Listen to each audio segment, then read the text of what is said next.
احمده واصلي على رسوله الكريم اما بعد فاعوذ بالله السميع العليم من الشيطان الرجيم بسم الله الرحمن الرحيم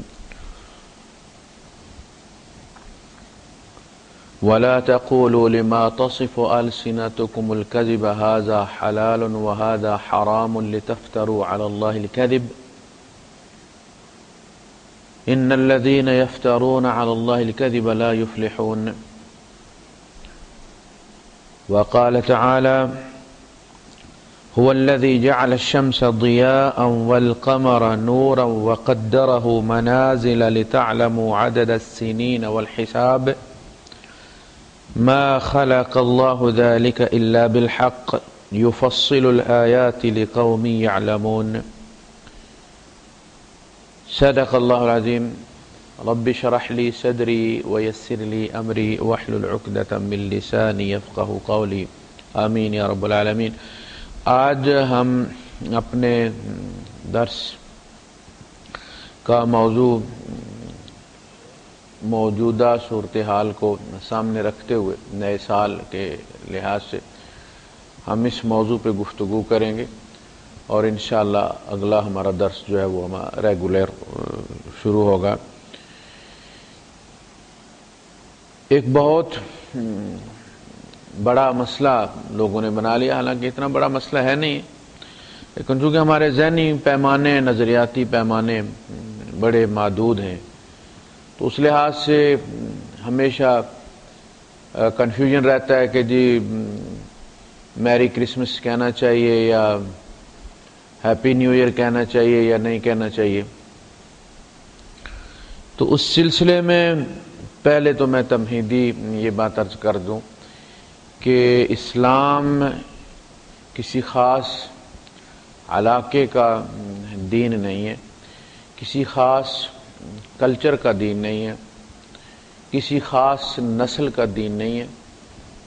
اگر ہم اپنی تنگ نظری سے اس کو ایک کلٹ بنا کر نہ رکھ دیں، جس طرح یہود نے اپنے آپ کو ایک کلٹ بنا کر رکھ دی ہے،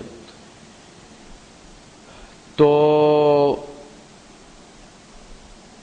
قرآن حکیم جس اسلام کا تعارف کرواتا ہے وہ تو ایک عالمی دین ہے، ہر گھر کا، ہر کلچر کا، ہر ملک کا دین ہے، اور انشاءاللہ العزیز نبی کریم صلی اللہ علیہ وسلم کی پیشگوئی کے مطابق اس دنیا پر، اس گولے پر ہر کچے اور پکے گھر میں انشاءاللہ یہ داخل ہو کر رہے گا۔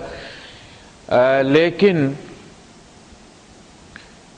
ہم لوگ یہ سمجھتے ہیں، اور یہ ہم نہیں، ہر زمانے میں لوگ اسی طرح سمجھتے ہیں کہ بس جی یہ اسلام تو ہمارے ہی علاقے کا ہے اور ہمارے کلچر اسلامی ہے، اور یہ کہ ہم ہی پکے مسلمان ہیں۔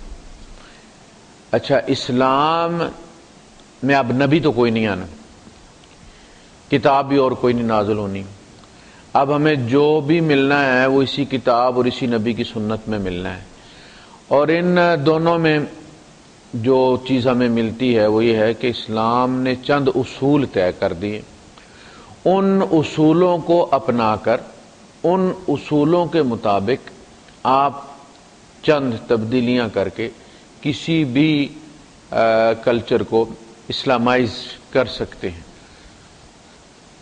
کسی بھی فرد کو مسلمان کر سکتے ہیں، کسی بھی کلچر کو مسلمان کر سکتے ہیں۔ یعنی اس میں اتنی فلیکسیبلٹی ہے کہ قیامت تک اب ایمرجنسی میں کسی نبی کو آنے کی ضرورت نہیں ہے کہ وہ آ کے نظریاتی طور پر ہمیں درست کرے۔ اسی اسلام کی وسعت میں وہ وسعت ہے، اس کی اپنی وسعت میں وہ کشادگی ہے اور وہ کیپیسٹی موجود ہے، اتنی الاسٹیسٹی ہے اس کے اندر، اتنا پھیلاؤ ہے اس کے اندر۔ جس طرح بچہ پہلے چھوٹا ہوتا ہے لیکن اللہ پاک نے رحم مادر کے اندر الاسٹیسٹی رکھی ہے جو بچے کے حجم کے ساتھ ساتھ بڑھتی ہے، اسی طرح اسلام جتنے کلچرز کو اپنے لپیٹ میں لے گا یا ان کو اللہ پاک توفیق دے گا، تو اسلام میں ان کے لیے اتنا تحمل موجود ہے، اتنی وسعت موجود ہے کہ ان کا کلچر اسلام کے اندر آ سکتا ہے۔ اور اسی لیے اس میں کسی خاص علاقے کا نام نہیں ہے، چند اصول ہیں، چند چیزیں حرام کی گئی ہیں اسلام کے اندر، اور باقی کے لیے دروازہ کھلا چھوڑ دیا گیا. انسانی فطرت سے خطاب کیا گیا ہے کہ یہ وہ فطرت ہے، فطرت اللہ التی فطر الناس علیہا. سارے انسان اس فطرت پر پیدا ہوئے. تو اس فطرت کو ایک دلیل کے طور پر استعمال کیا گیا ہے. اور ہم جو یہ سمجھتے ہیں کہ نہیں جی ہماری شلوار قمیض یا ہمارا ہی شیروانی اور کراکلی جو ہے اور پگڑی جو ہے یہ اسلام ہے اور اسلامی لباس ہے، تو اسلام میں تو ان کی چیزوں کا نام نہیں لیا گیا. اصول یہ ہے کہ جو اس سوسائٹی کے جس میں بھی آپ رہتے ہیں، دنیا کے کسی حصے میں بھی آپ رہتے ہیں، آپ فرانس میں، آپ برطانیہ میں، آپ امریکہ میں، آپ مکے میں، آپ اسلام آباد میں، جہاں بھی ہیں آپ وہاں کی اشرافیہ کا جو ایلیٹ کلاس پہنتی ہے، ایلیٹ کلاس سے مراد ہے کہ جو شریف لوگ وہاں کے پہنتے ہیں، وہ لباس اسلامی لباس ہے. اور ہمارے یہاں جو شیروانی اور جیکٹ جو ہم پہنتے ہیں اور کراکلی، یہ قرآن و حدیث میں تو نہیں ہے، یہ تو راجپوتوں کا لباس ہے، معزز لوگوں کا لباس ہے، لہذا ہم نے اس کو اسلامی آئی لیا. مولوی پہنتا ہے تو وہ اسلامی ہو جاتا ہے. وہی شیروانی جب مولوی پہنتا ہے تو وہ مسلمان ہو جاتی ہے شیروانی، اور اسی کو جب وی پی سنگھ پہنتا ہے تو وہ ہندو ہو جاتا ہے. اس کے اپنے اندر کچھ نہیں رکھا ہوا. مسلمان پہ آتی ہے تو وہ مسلمان شیروانی ہے، ہندو پہ جاتی ہے وہ ہندو شیروانی ہے، لیکن وہ معزز لوگوں کا لباس ہے، شریف لوگوں کا لباس ہے. وہ جو اسلام نے شرطیں رکھی ہیں کہ یا بنی آدم قد انزلنا علیکم لباسا یواری سوآتکم، 3 شرطیں رکھی ہیں، یواری سوآتکم وریشن ولباس التقوی. اے بنی آدم، ہم نے لباس 3 مقاصد کے لیے نازل کیا. سب سے پہلا یہ کہ وہ ستر پوش ہو، یہ اس میں اصول ہونا چاہیے، نہ کہ ستر کو اور نمایاں کر دے. پہلی بات ہوگی ستر پوش ہو، چاہے وہ کوئی بھی ہو. پینٹ بھی ہے تو ایسی ہونی چاہیے کہ آپ کے جو آرگنز چھپانے چاہیے وہ اس میں چھپ جائیں، نمایاں کرنے والے نہ ہو. یہی معاملہ شلوار قمیض کا بھی ہے. پہلی چیز ستر پوش ہو. دوسرا ریشن، خوبصورت ہو، تمہیں زینت بخشے، تم اس میں خوبصورت لگو. اللہ نے پرندوں کا طے کر دیا، طوطے کو اگر گرین پہنا دیے پر تو ساری زندگی گرین پر رہیں گے، اس کوے کو کالے پہنا دیے، بغلے کو سفید پہنا دیے، ساری زندگی. لیکن ہمیں کہا کہ تم روز بدلو، آج سفید پہنے، کل دوسرے کلر کے، پرسوں تیسرے کلر کے، بدل بدل کے. یعنی یہ ہمارے لیے اللہ پاک کا احسان ہے. لیکن وہ کیا ہونا چاہیے؟ پہلا ستر پوش ہونا چاہیے، دوسرا یہ کہ خوبصورت لگو، تمہاری پرسنالٹی جو ہے وہ اٹریکٹیو ہو جائے، یہ اس کا مقصود ہے. ریشن ولباس التقوی، تیسرا یہ کہ دیکھنے والے کو دیکھ کر پتہ چل جائے کہ یہ متقی آدمی ہے، شریف آدمی ہے. یہ 3 شرطیں جس لباس میں ہوں، نام کسی کا نہیں لیا گیا. اگر آپ یورپ میں رہتے ہیں تو وہاں اگر وہاں کے شرفا 3 پیس سوٹ پہنتے ہیں اور اس کے ساتھ نیک ٹائی کا اہتمام کرتے ہیں، اسلامی. نیک ٹائی کے اندر بھی وہی کچھ ہمارے تنگ نظری ہے جو ہماری نیو ایئر کے بارے میں ہے یا ہماری کرسمس کے بارے میں ہے، وہی غلط فہمی کہ جی یہ سولی کی صلیب کی نشانی ہے. بھائی صاحب، ٹائی کیسے صلیب کی نشانی ہو گئی ہے؟ آپ کہتے کہ موسیٰ علیہ السلام کے عصا کی نشانی ہے، سانپ بن جاتا تھا، پھر بھی کوئی ماننے والی چیز تھی، وہ سانپ کی طرح لگتی. وہ کیسے آپ کو وہ ٹی میں کیسے لگتی؟ کہتے ہیں جی کاٹ دو تو ٹی لگتی ہے. سبحان اللہ، ہمارا پرنا کاٹے بغیر ٹی ہے. اس کو نہ بھی کاٹو، جو ہم پرنا اوپر رکھتے ہیں، جو بدو رکھتے ہیں اور اوپر اس کے اگال رکھتے ہیں، وہ تو آپ ایسے کھول کے ذرا دیکھیں، وہ تو آٹومیٹک بغیر کاٹے ٹی ہے، اس کو حرام ہونا چاہیے تھا. یہ نیک ٹائی کا مذہب کے ساتھ تعلق کو نہیں، یہ تو قبل مسیح میں چائنا والے پہنتے تھے.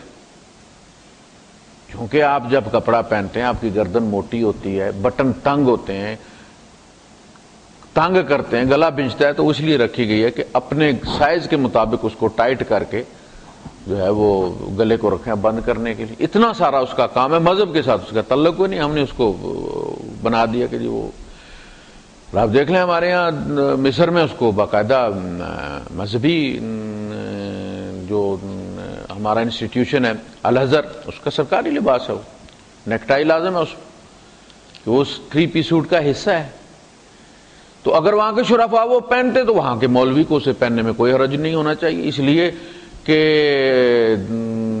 اگر وی پی سنگھ کی شیروانی حرام نہیں ہے، کراکلی حرام نہیں ہے، چودھری چرن سنگھ کی شیروانی حرام نہیں ہے، واجپائی کی جیکٹ حرام نہیں ہے، شیروانی حرام نہیں، واجپائی کو آپ کا دو ہی کپڑوں میں دیکھیں، یا جیکٹ میں ہوگا یا شیروانی میں ہوگا، تو اگر اس کو پہننے میں اسلام کو کوئی خطرہ نہیں ہے، اسلام ہندو نہیں ہو جاتا، تو اسی طرح اگر آپ 3 پیس سوٹ پہنتے ہیں وہاں کے کلچر کے مطابق، تو ہونا وہ چاہیے کہ آنے والا آپ کو معزز سمجھے اور اپنے آپ کو کھول دے آپ کی بات قبول کرنے کے لیے، لاگ آن ہو جائے گا۔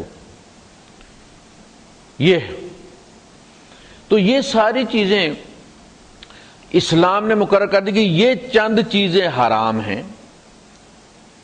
قل لا اجد فيما اوحي الي محرما على طاعم يطعمه الا ان يكون میتة او دم مسفوحا او لحم خنزیر، یہ چیزیں ہیں جو حرام کی گئی ہیں۔ تو اس کی پھر تفصیل آگے چل کے آئی ہے کہ مرا ہوا اگر میتہ حرام ہے تو پھر وہ میتہ کی کتنی قسمیں، والمنخنقۃ والموقوذۃ والمتردیۃ والنطیحۃ وما اکل السبع، یہ پھر اس کی 5 قسمیں آگے تفصیل بیان کی گئی۔ رسی بندھا ہوا ہے، رسی گلے میں تنگ ہو گئی ہے، مر گیا ہے، یا کسی نے پتھر مارا ہے مر گیا ہے، یا دوسری بکری نے سینگ مارا ہے تو وہ مر گیا ہے، یا بلندی سے گر کے مر گیا ہے، یا کوئی اس کو جاندہ درندہ پڑ گیا ہے اور وہ مر گیا ہے، تو یہ میتہ ہی کی تفصیل بیان ہوئی ہے۔ حرام اصل میں وہی میتہ ہے۔ تو اسلام نے چند چیزیں مقرر کر دی، باقی کے لیے رستہ کھول دیا، اس لیے کہ باقی اصل جو چیزوں کی ہے وہ حلت ہے، چیزوں کی جو اصل ہے وہ حلت ہے، حرمت استثناء ہے، ایکسیپشن ہے، جو پروو ہوتی ہے دلیل قطعی کے ساتھ۔ قطعی دلیل آپ کے پاس موجود ہے، حرام کے لفظ کے ساتھ اگر آپ کے پاس دلیل موجود ہے، اللہ نے اس کو حرام کہا ہے یا نبی کریم صلی اللہ علیہ وسلم نے لفظ حرام اس کے لیے استعمال کیا ہے، اب اس کے لیے کوئی گنجائش باقی نہیں۔ لیکن ہم یہ سمجھتے ہیں ہمارے یہاں تو یہ ہے کہ جی فلاں چیز فوراً کہہ دیجیے حرام ہے۔ اب قاسم بن محمد بن ابو بکر صدیق رضی اللہ تعالیٰ عنہ سے کسی نے سوال کیا کہ موسیقی حرام ہے، تو آپ نے منہ پھیر لیا اس سے۔ بعض سوال بھی ایسے ہوتے ہیں کہ جن کا مقصد یہ ہوتا ہے کہ میری تنگ نظری جو ہے وہ اپنے فتوے سے آپ پوری دنیا پر فٹ کر دیں، یعنی پتہ ہے اپنا ایک کنسپٹ آلریڈی بنایا ہوا ہے، چاہتے یہ ہیں کہ کسی آفیشل کے منہ سے نکلوا دیں اسے، کسی مولوی کے فتوے کی صورت میں اس سے نکلوا دیں۔ تو وہ سوال پوچھنے نہیں آتے، بلکہ وہ سوال جو ہے وہ آپ سے پرنٹ آؤٹ نکلوانا چاہتے ہیں، اپنی فلیش ڈرائیو میں لے کر آتے ہیں، آپ نے لے جاتے ہیں فلیش ڈرائیو میں ڈال کے اپنا ڈیٹا، اور جا کے تو پار سامنے اسٹیشنری سے آپ کہتے ہیں جی اس کا پرنٹ نکال دو، تو آپ کو نکال کے دے دیتا، کاپی بنا کے دے دیتا، پنچ کر دیتا آپ کو۔ اسی طرح کچھ لوگ اپنا خاص کنسپٹ لے کر فلیش ڈرائیو میں لے کر آتے ہیں، وہ مولوی سے انہیں علم نہیں چاہیے، وہ پرنٹ آؤٹ نکلوانے آتے ہیں تاکہ مولوی کے نام سے پیش کیا جا سکے کہ جی یہ مفتی صاحب نے یہ کہا۔ تو وہ بندہ بھی ایسا ہی تھا، فلیش ڈرائیو میں لے کر آیا تھا، اس نے کہا کہ جی موسیقی حرام ہے، آپ نے منہ پھیر لیا اس سے، وہ ادھر آ گیا، کہا جی میں نے سوال کیا ہے کہ موسیقی حرام ہے، انہوں نے پھر منہ پھیر لیا ادھر سے۔ تیسری بار پھر اس نے ادھر آ کے سوال کیا کہ جناب موسیقی حرام ہے۔ اب چوتھی طرف تو وہ منہ پھیر نہیں سکتے تھے نا، 3 ہی سائڈیں تھیں۔ چوتھی بار آپ نے انتہائی ناگواری کے ساتھ اس کی طرف دیکھا اور فرمایا کہ حرام وہی ہے جس کو اللہ پاک نے قرآن میں حرام کہہ دی ہے، حرام وہی۔ لیکن میں تم سے یہ سوال کرتا ہوں کہ جب قیامت کے دن تم آؤ اور تمہارے ساتھ یہ سارے بینڈ باجے ہوں، آلات موسیقی ہوں، تو تم ان کو دائیں پلڑے پر پاؤ گے، رکھو گے، یا بائیں پلڑے پر؟ اب وہ صاحب کہنے لگے کہ جی ظاہر ہے دائیں پہ تو نہیں رکھ سکتا تھا، کوئی نماز روزہ تو نہیں ہے نا۔ تو وہ کہنے لگا کہ جی بائیں پر، تو آپ نے فرمایا پھر بائیں والے اعمال سے بچو، اتنی ساری بات ہے، اس کو حرام تم کیوں کہتے ہو؟ کیا اجتناب کافی نہیں؟ فاجتنبو، اجتناب کرو اس سے، بائیں پلڑے کا بوجھ کیوں بڑھاتے ہو، دائیں پلڑے میں رکھو۔ تو ہمارے یہاں چونکہ اب علم کا زمانہ ہے، اور علم بھی ایسا ہے کہ جس کو کہتے ہیں شترے بے مہار علم ہے۔ علم ہمیشہ ادب کے ساتھ سیکھا جائے، علم کے ساتھ حکمت ایک چیز ہوتی ہے، اور اللہ پاک نے اپنے نبی کو بھیجا تو یہ چیزیں سکھانے کے لیے فرمایا یتلو علیہم آیاتہ ویزکیہم ویعلمہم الکتاب والحکمہ۔ صرف قانون نہیں سکھایا، حکمت بھی سکھائی کہ یہ کس طرح نافذ ہوگا، کس قسم کے لوگوں پر نافذ ہوگا، اور نبی کریم صلی اللہ علیہ وسلم نے اس کو اس طرح استعمال کیا۔ ادب تو یہ ہے کہ قانون ہمیشہ جس طرح آئین کو آپ پڑھتے ہیں نا، ایک شق کو دوسری کے ساتھ ملا کے پڑھتے ہیں۔ آپ اگر ایک شق پہ فیصلہ کریں گے تو آپ کسی کو مجرم قرار دے سکتے ہیں، لیکن جب اسی شق کو دوسری شق سے آپ ملاتے ہیں تو آپ کو پتہ چلتا ہے کہ نہیں، اس کا عمل درست ہے۔ اسی طرح قرآن کی آیات اور احادیث کو آپ ملا کے پڑھیں گے تو آپ کو اصل راہ ملے گی۔ اگر آپ ایک حدیث پکڑ کے یا اپنا خاص کنسپٹ پکڑ کے یا کسی ایک آدھ مولوی کا فتویٰ یا بات پکڑ کے فیصلہ کریں گے تو وہ میرے خیال میں ٹھیک جگہ نہیں پہنچیں گے آپ۔ تو پہلی بات یہ کہ ہم یہ سمجھتے ہیں، میں نے درس میں بھی عرض کیا تھا کہ میری کرسمس کہنے میں کوئی حرج نہیں۔ اب تو میں اپنی بات کرنے سے پہلے آپ کی جو یورپین علماء کونسل ہے اس میں ساری دنیا کے علماء موجود ہیں، سعودیہ سے بھی علماء موجود ہیں، اور پاکستان سے تقی عثمانی صاحب ہیں، ہمارے جسٹس تقی عثمانی صاحب اس کے ممبر ہیں۔ انہوں نے باقاعدہ فتویٰ دے دیا ہے پوری یورپین علماء کونسل نے کہ آپ میری کرسمس کہہ سکتے ہیں اور آپ ہیپی نیو ایئر کہہ سکتے ہیں، اور اس کے لیے بڑے پیارے انہوں نے الفاظ استعمال کیے کہ یہ اب مذہب کے ساتھ اس کا کوئی تعلق نہیں ہے، یہ ایک سوشل ایونٹ ہے، یہ گلوبل کلچر کریٹ ہو گیا ہے۔ یہ اب عیسائی فنکشن نہیں رہ گیا، عیسائی مذہبی ایونٹ نہیں، یہ سیلیبریشن اس کا مذہب کے ساتھ کوئی تعلق نہیں ہے، بلکہ یہ ایک گلوبل کلچر ہو گیا ہے۔ اور 90% عیسائی یورپ میں ایسے ہیں جو ایتھیسٹ ہیں، خدا کو مانتے ہی نہیں ہیں، ٹوٹلی خدا کے منکر ہیں وہ، لیکن اس فیسٹیول کو وہ اسی طرح مناتے ہیں کلچرل اور سوشل، کہ اس میں چھٹیاں لیتے ہیں، نکلتے ہیں، آؤٹنگ کرتے ہیں، بچوں کو لے کے نکلتے ہیں، بس اتنا سارا کام ہے اس کا، مذہب کے ساتھ کوئی تعلق نہیں ہے اس کا۔ تو ہمیں بھی اس کو کسی مذہب کے ساتھ نتھی نہیں کرنا چاہیے کہ سوشل ایونٹ ہے، اس میں آپ کسی کو مبارکباد دیں۔ پہلی تو یہ بات کہ میری کرسمس کہنے میں کوئی حرج نہیں ہے، عیسیٰ علیہ السلام پیدا ہوئے، اچھی بات ہے، اللہ نے پیدا کیے ہیں، ہم اس پہ کیوں روئیں؟ آپ اس کو یہ کہنا کہ جی خدا کا بیٹا پیدا ہوا ہے، تو کون کہہ رہا خدا کا بیٹا پیدا ہوا؟ عیسیٰ علیہ السلام پیدا ہوئے، ہم عیسیٰ علیہ السلام کی دے رہے ہیں نا، ورنہ پھر عیسیٰ علیہ السلام پر جب آپ ایمان لاتے ہیں تو خدا کے بیٹے پر ایمان لاتے ہیں۔ عیسیٰ علیہ السلام ہمارے ایمان میں داخل ہے نا، ان کا انکار بھی کفر ہے، جس طرح نبی کریم صلی اللہ علیہ وسلم کا انکار کفر ہے۔ تو اگر ان کو ماننے میں، اللہ کا رسول ماننے میں آپ کے اسلام کو کوئی خطرہ نہیں ہے، بلکہ اس سے اسلام ثابت ہوتا ہے، تو ان کے پیدائش کی، اللہ کے رسول کی پیدائش کی مبارک دینا کوئی حرج نہیں، اس میں اسلام کو کیا خطرہ ہے؟ اگلا کیا سمجھتا ہے اس کا ہمارے ساتھ کوئی تعلق نہیں۔ پہلے میں کہہ چکا ہوں کہ عیسائی جو ہے، جن کو آپ میری کرسمس کہہ رہے ہیں، وہ بھی ایتھیسٹ ہیں، وہ خدا کو ہی نہیں مانتے، خدا کے بیٹے کو کیا مانیں گے؟ وہ منکر ہیں خدا کے، کہتے ہیں ایسے ہی بس دھماکہ ہوا، دنیا بن گئی۔ 90% لوگ صرف چونکہ ان کا نام کرسچنز میں شامل ہے ووٹ کے لحاظ سے، تو وہ کرسچن گنے جاتے ہیں، تو اس میں کوئی حرج نہیں ہے۔ تو انہوں نے کہا کہ یہ ایک مذہبی فنکشن نہیں رہ گیا، بلکہ اس میں یہ کلچر گلوبل کلچر ہے اور یہ سوشل فنکشن ہے، اس میں ہیپی نیو ایئر کہنا، اور پھر نیو ایئر کے ساتھ تو بہرحال لوگ یہ سمجھتے ہیں، میں نے عرض کیا کہ جی یہ چاند تو مسلمان ہے، سورج عیسائی ہے، اس لیے کہ عیسوی تاریخیں سورج کے ساتھ چلتی ہیں اور ہجری تاریخیں جو ہیں وہ چاند کے ساتھ چلتی ہیں، تو ہم ہو گئے چاند والی ہلال والی امت ہو گئے اور وہ سورج والی امت ہو گئے، یہ غلط ہے۔ دونوں مسلمان ہیں. اللہ پاک فرماتے ہیں افغیر دین اللہ یبغون ولہ اسلم من فی السماوات والارض. زمین و آسمان میں سارے مسلمان ہیں, چاند بھی مسلمان ہے, سورج بھی مسلمان ہیں, تو اللہ کی بنائی ہوئی ترتیب کے مطابق چل رہے ہیں نا, اس کی منزلوں کے مطابق نکلتے اور غروب ہوتے اور چھوٹے بڑے ہو رہے ہیں نا. دونوں مسلمان ہیں اور ان دونوں کا مقصد ایک ہی ہے, لِتَعْلَمُوا عَدَدَ السِّنِينَ وَالْحِسَابِ.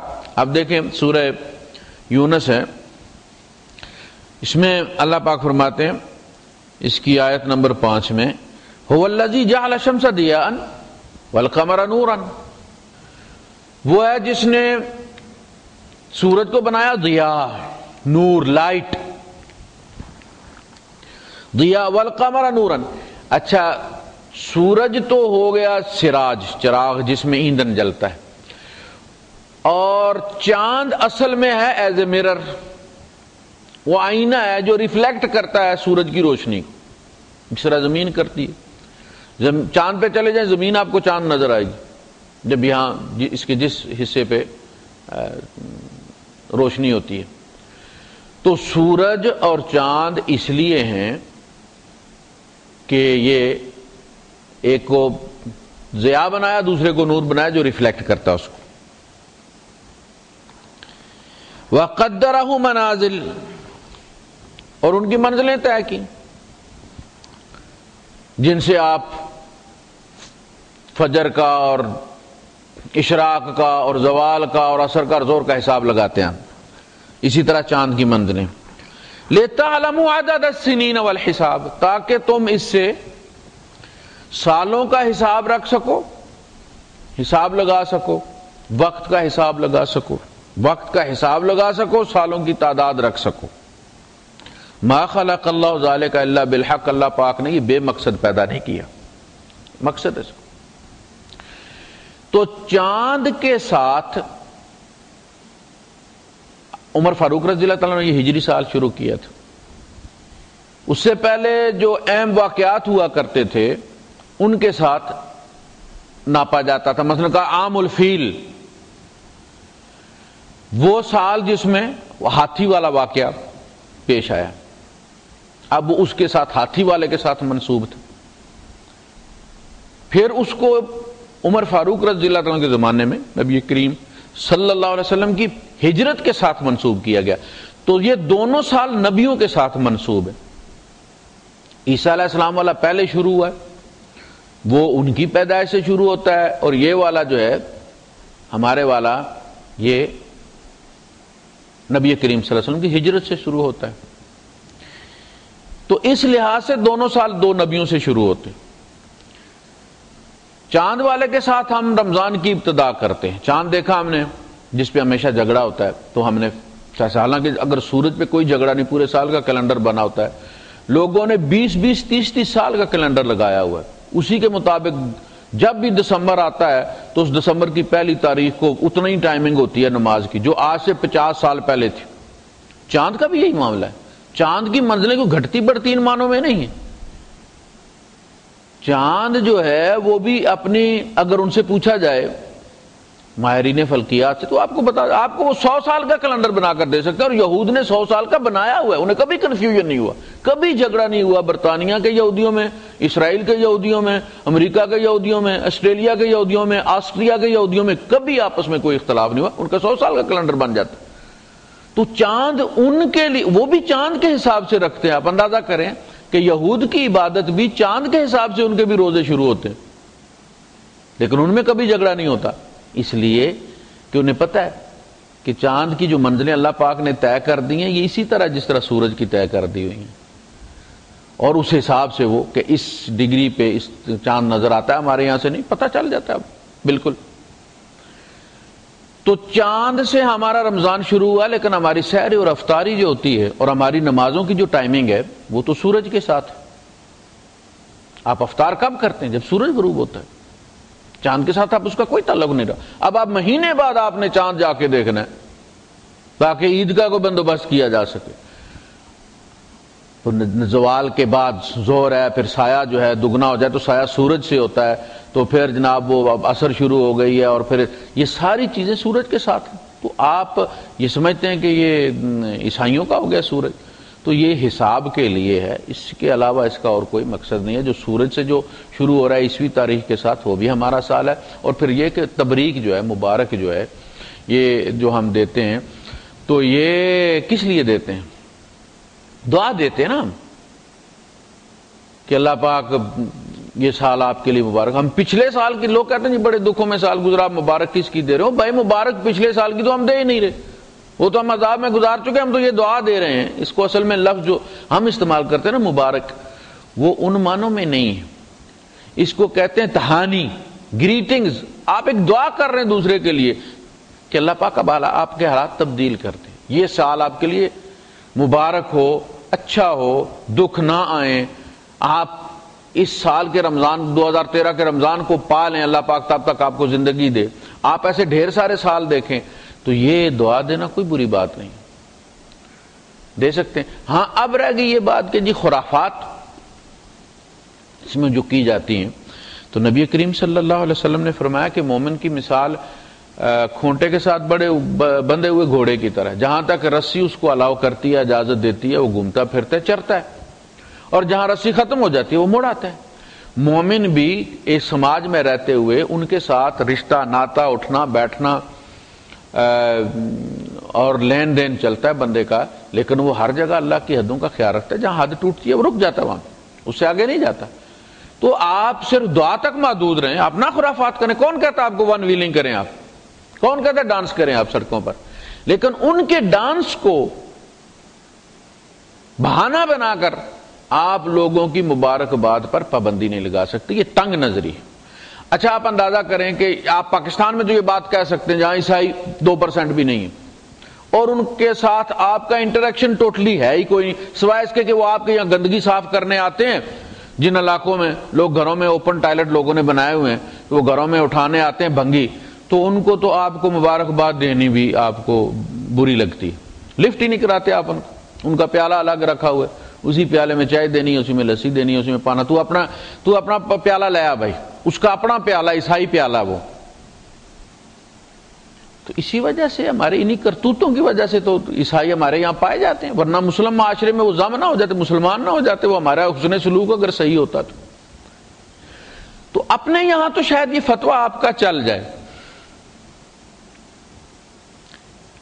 جہاں عیسائی آپ کے ٹوائلٹ صاف کرتے ہیں، لیکن آپ اندازہ کریں یورپ میں مسلمان، جہاں مسلمان 2% ہیں، اب وہاں آپ یہ سمجھیں کہ مسلمان میجارٹی کے ساتھ اس طرح بیہیو کریں جس طرح آپ پاکستان میں بھنگیوں کے ساتھ کرتے ہیں، تو آپ کا کیا امیج ان کے سامنے آئے گا، اور اسلام کا کیا پیغام ان کو جائے گا کہ وہ اسلام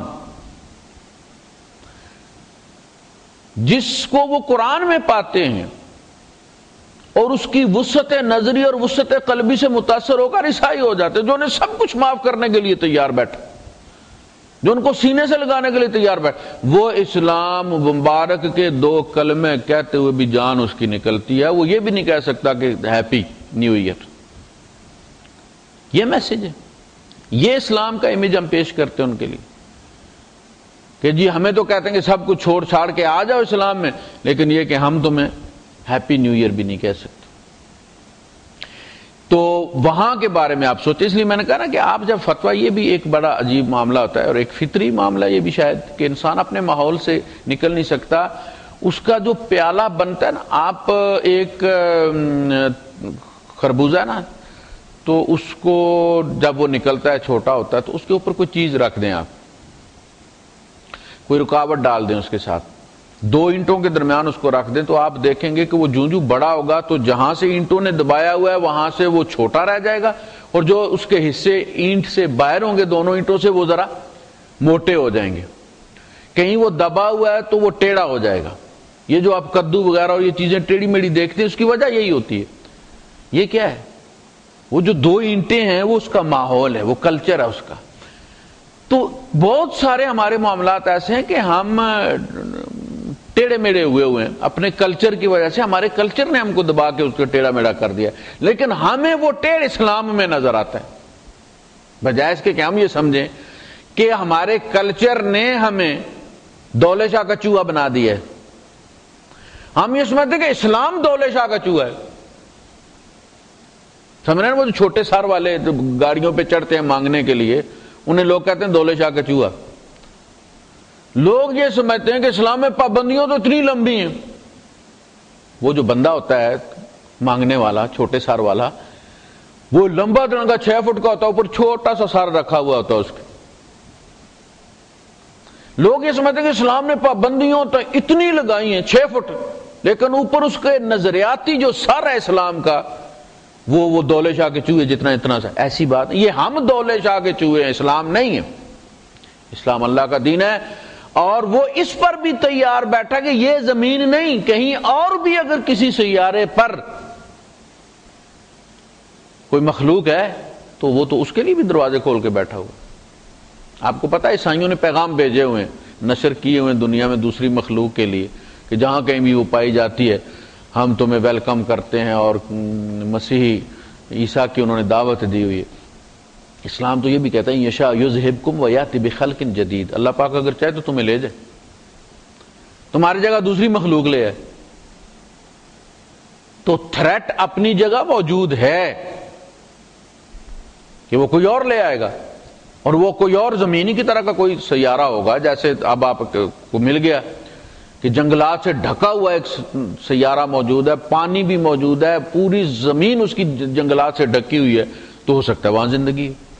اب ابن عباس رضی اللہ تعالیٰ عنہ بھی کہتے ہیں، ابو ہریرہ رضی اللہ تعالیٰ عنہ بھی راوی ہیں کہ نبی کریم صلی اللہ علیہ وسلم نے فرمایا کہ دیکھو، پوچھا گیا کہ اللہ کے رسول، یہ جو 7 زمینوں کا ذکر ہے تو کہیں اور بھی کسی زمین پر مخلوق پائی جاتی ہے؟ تو آپ نے فرمایا کہ ہو سکتا ہے. ہاں، لہم آدم کا آدمکم و محمد کا محمدکم. ان کے آدم بھی تمہارے آدم کی طرح اور ان کے محمد بھی تمہارے محمد کی طرح. یعنی یہ کہ ان کے بھی ابتدا میں ایک انسان ہے، رسول ہے، نبی ہے، اور ان کا بھی آخری نبی ہے. وہاں بھی آخر فائنل جو ہے ایک بندہ آنا اور پھر باقی اس طرح سے گزرنی. تو ہم تو اس کے لیے بھی تیار بیٹھے، ہمارے نبی نے اس کے لیے بھی دروازہ کھول کے چھوڑ دیا ہوا.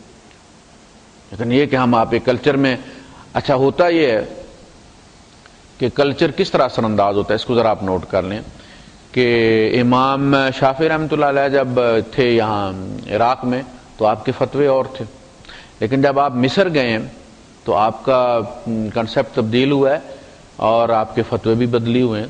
تو عراق والی ان کے فقہ قدیم گنی جاتی ہے اور مصر والی جو ہے فقہ جدید مانی جاتی ہے.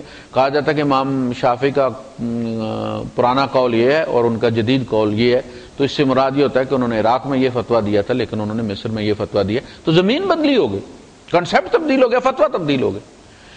امام ابو حنیفہ رحمۃ اللہ علیہ اور امام مالک رحمۃ اللہ علیہ میں جو اختلاف ہے وہ علاقوں کا اختلاف ہے، کلچر کا اختلاف ہے.